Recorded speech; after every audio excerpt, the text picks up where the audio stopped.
Hello everyone, welcome to Unimonks. Myself Dr. Hiba Naz and I am your sociology educator.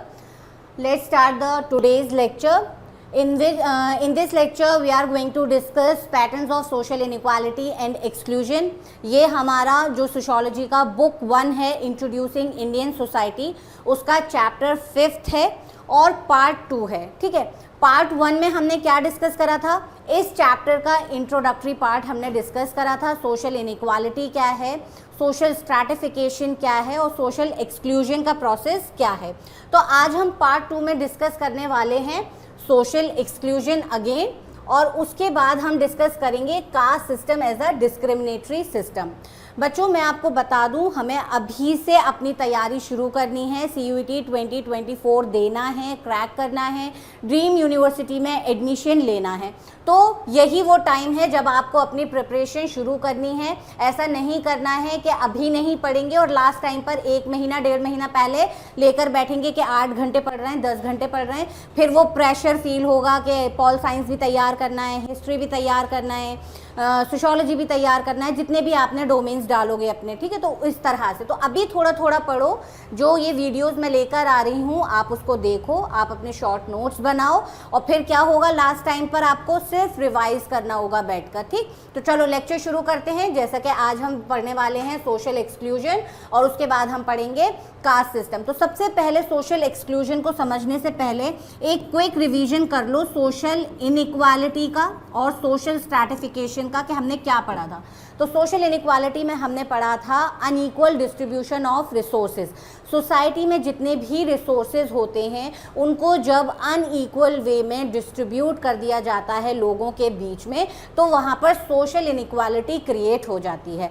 अब जिस society में social inequality create हो जाती है, resources को अनइक्वल डिस्ट्रीब्यूट कर दिया जाता है, तो वहाँ पर एक रैंकिंग आ जाती है, एक हायरार्की मेंटेन हो जाती है.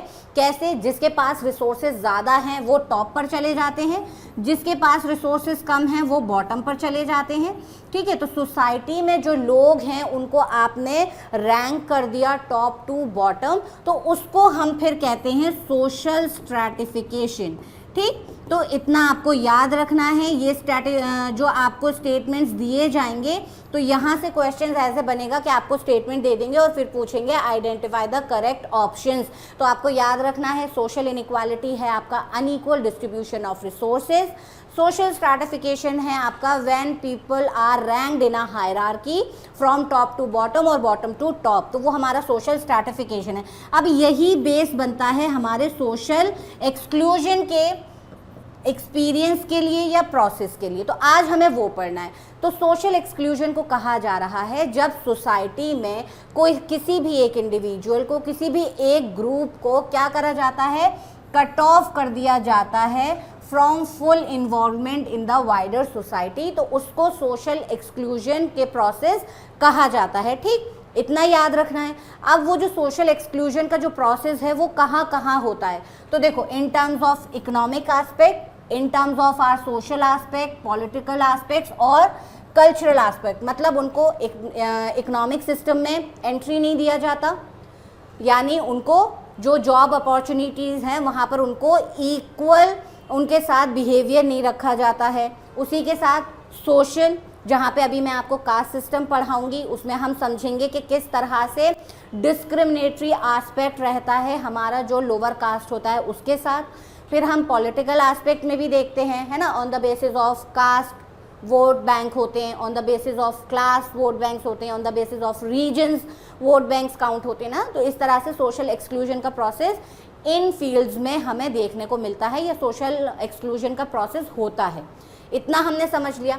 अब आगे देखो, आगे कहा जा रहा है कि सोसाइटी में जो लोग रहते हैं उनको सिर्फ रहने के लिए घर नहीं चाहिए, उनको सिर्फ खाना नहीं चाहिए, कपड़े नहीं चाहिए, और भी अदर नेसेसिटीज़ होते हैं एक सोसाइटी में सरवाइव करने के लिए, जहाँ पर उनको सोशल एक्सक्लूजन फेस करना पड़ता है या सोशल एक्सक्लूजन का प्रोसेस होता है. तो सोशल एक्सक्लूजन के प्रोसेस के लिए वही कहा जा रहा है, जैसे अभी हमने इन टर्म्स ऑफ इकोनॉमिक पढ़ा.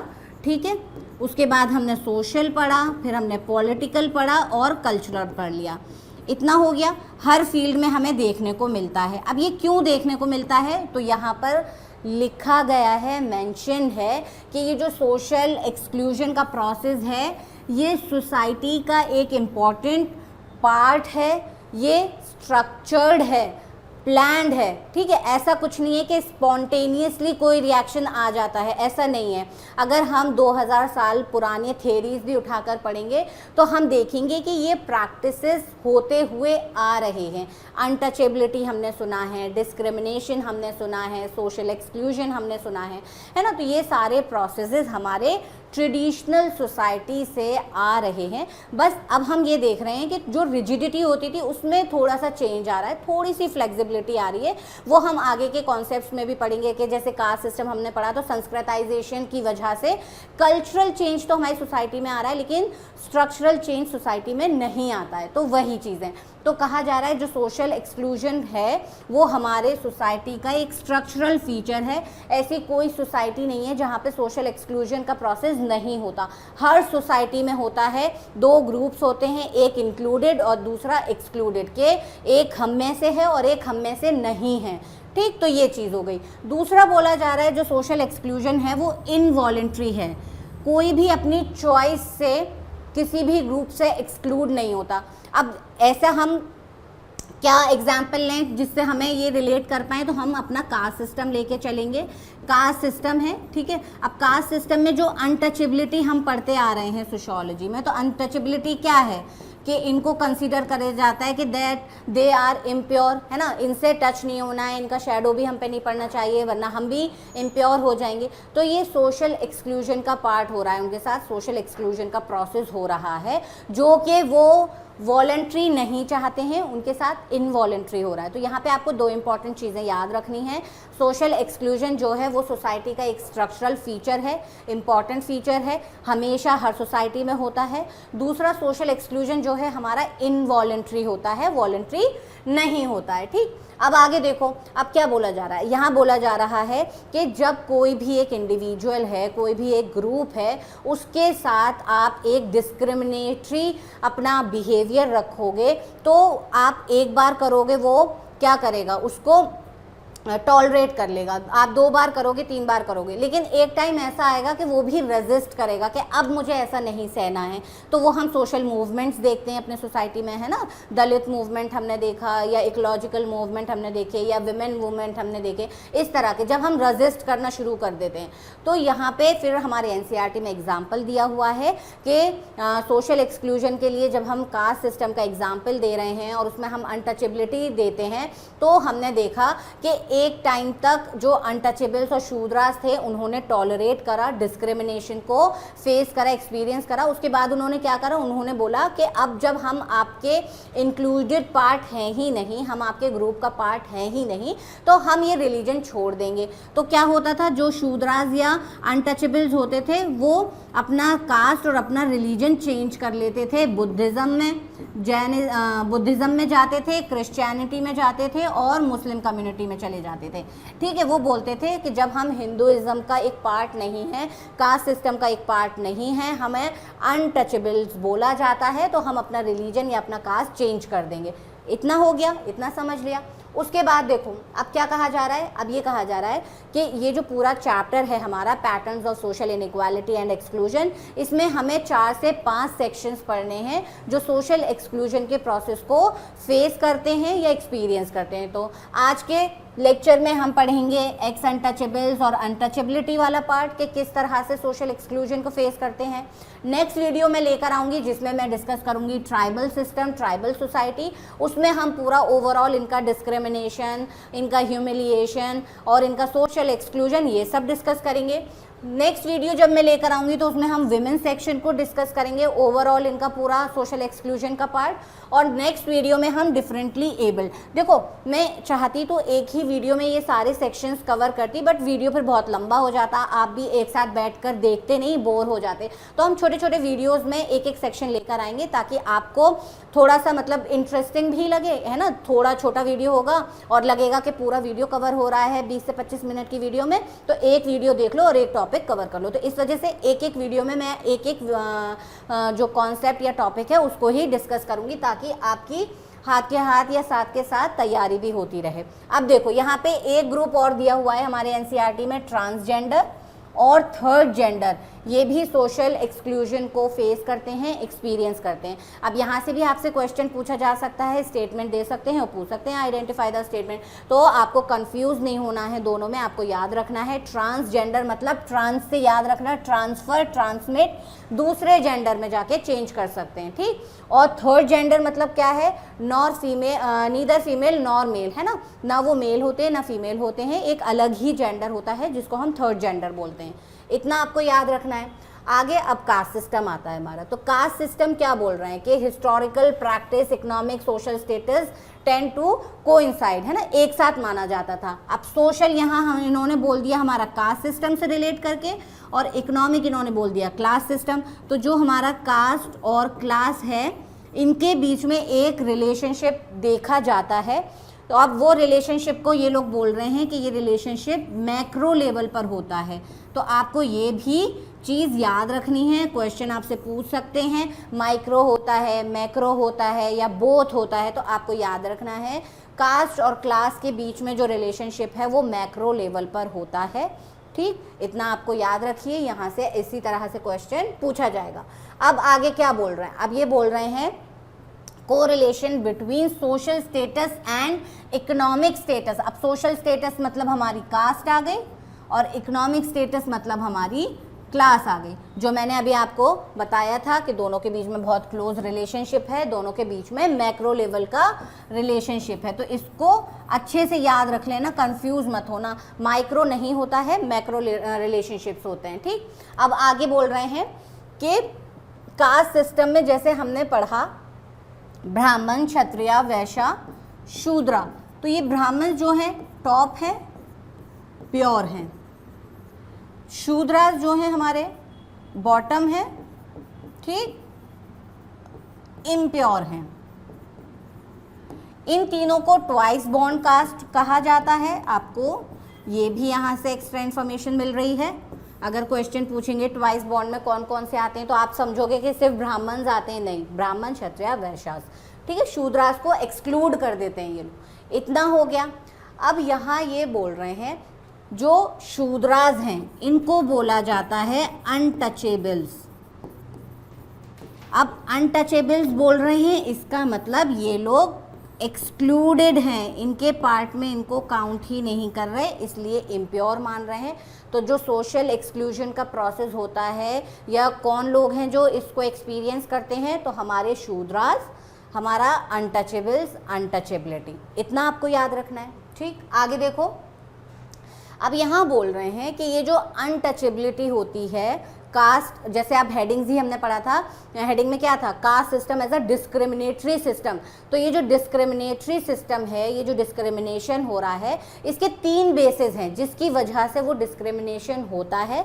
और वो डिस्क्रिमिनेशन कौन फेस करता है, हमारे अनटचेबल्स और शूद्रास। तो सबसे पहला जो बेस बनाया वो बताया एक्सक्लूजन होता है ना, उनको अपने से बाहर निकाल दिया जाता है।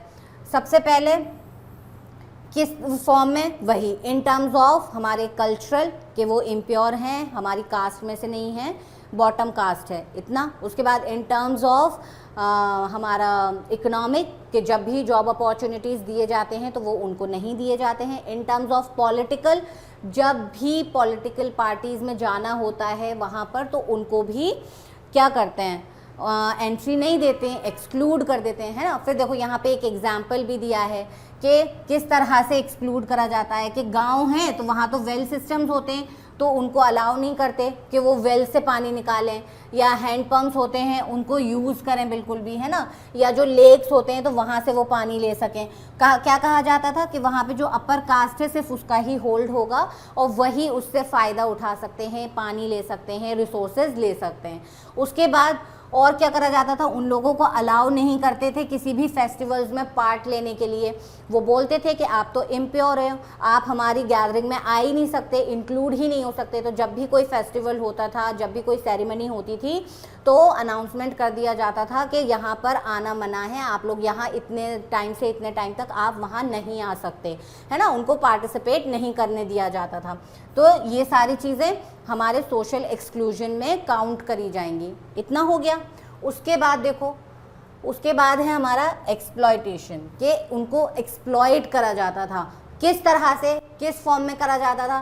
तो जैसे अभी मैंने इकोनॉमिक टर्म में बोला, तो या तो उनको जॉब ही नहीं देंगे कास्ट के बेसिस पे, और अगर जॉब दे भी दिया तो जितना वो काम करते हैं, 8 घंटा काम करते हैं तो 2 घंटा 3 घंटे का वेजेस दे दिया, है ना। मान लो अगर किसी को 100 रुपीज़ देते हैं पर डे, तो इनके साथ क्या होता था, इनको 5 रुपये दे दिए, 10 रुपये दे दिए, 20 रुपये दे दिए, बस ज़्यादा से ज़्यादा, है ना, इतना। तो ये क्या होता था, उनके साथ एक्सप्लॉयटेशन होता था। जितना काम करवाते थे उतना उसको पे भी नहीं करते थे, तो ये हम एक्सप्लॉयटेशन में काउंट कर लेंगे। उसके बाद they were treated inhuman manners and were taking advantage of. वही ये सारी चीज़ें इकोनॉमिक फैक्टर्स से रिलेट करके बताई जा रही हैं कि जिस काम के लिए रखा जाता था उससे ज़्यादा काम करवाते थे। ठीक है, देखो क्या होता था, एग्रीकल्चरल एक्टिविटी में भी बहुत सारे बुक्स में एग्जाम्पल्स में दिया हुआ है कि एग्रीकल्चरल एक्टिविटीज़ होते थे तो वहाँ पे जो बुलक कार्ट्स और बुल्स लगाते थे ना, उनको हटा देते थे, और इनको शूद्रास को और अनटचेबल से बोलते थे कि तुम लोग खुदाइयाँ करो अपने हाथों से, और फिर हम लोग वो जो सीड्स होते हैं ना वो सो करेंगे, उसको बोएंगे। तो इस तरह से इतना एक्सप्लॉयटेशन होता था। अब मॉडर्न सोसाइटी में आ गए हैं तो वहाँ पर भी क्या होता है, इनको डेली प्रॉपर वेजेस प्रोवाइड नहीं करे जाते हैं, काम ज़्यादा 10 घंटे 12 घंटे ओवर टाइम कराया जाता है, बट ओवर टाइम उनको पे नहीं करते हैं, तो इस तरह का एक्सप्लॉयटेशन होता है। ठीक, फिर नेक्स्ट क्या है हमारा, ह्यूमिलिएशन। ह्यूमिलिएशन कैसे होता था कि मतलब जैसे आप शूद्रास कम्युनिटी से बिलोंग करते हो, शूद्रा कास्ट से बिलोंग करते हो, तो आपको अलाउ नहीं था कि आप अच्छे कपड़े पहनो अपर कास्ट के सामने।